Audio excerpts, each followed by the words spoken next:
So I filmed this video before the Zion 2 commercials came out, and as you can see in the pictures, he's lost a lot of weight.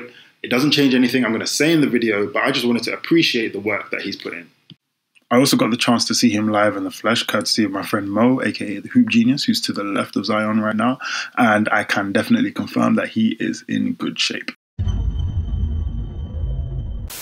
Disclaimer, I am not a physiotherapist. I am just an athletic trainer, so these are merely my opinions based on my current knowledge. Zion Williamson missed the entire 2021/2022 NBA season due to a fracture in his 5th metatarsal on his right foot. Now, of course, the media has been discussing his weight ever since he got drafted and how he's too heavy to be playing so explosively, and since his weight gain over the past 3 seasons, that has just increased exponentially. I don't necessarily agree that his weight is the sole reason for his injuries with regards to his explosiveness, because he generally jumps and lands quite well with pretty good form, and he has a lot of good muscular power in addition to good tendon qualities, similar to how a tiger would jump and land. Whereas if you compare someone like Jalen Green, he's a lot more slender, a lot more slim. He's more like a gazelle type of springiness. Kevin Durant had the same 5th metatarsal injury back in 2014, and no one questioned whether that was because of his weight. Nevertheless, the stats do show Zion has been quite injury prone since he got drafted into the NBA, and he has clearly gained weight. So it would be interesting to see what healthy and fully in shape Zion would look like. So what would I do if I got to train him? Well, similar to my breakdown of Luka Doncic, I don't see any harm in him losing some fat, but I reckon this would come mostly from him just getting back on the court, because he's missed a considerable amount of time, whether that's from games or practice. He seems to be the type of person who would play his way back into shape, like most young players would. So adding in some simple step goals and tidying up his nutrition would be a very easy way to get this done. And once he gets back to playing, he'll probably be fine. Also really clear that he needs absolutely no help in the muscle gain department, because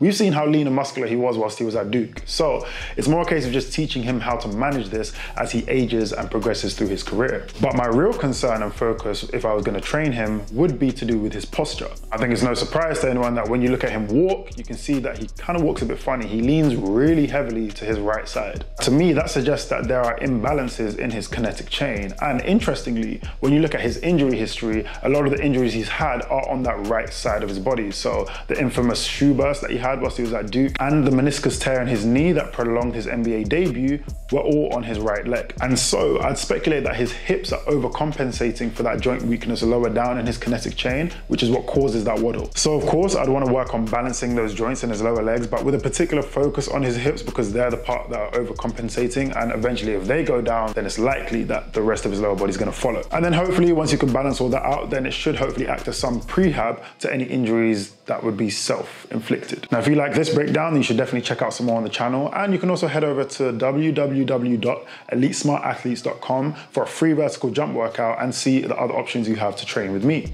But until next time, stay blessed.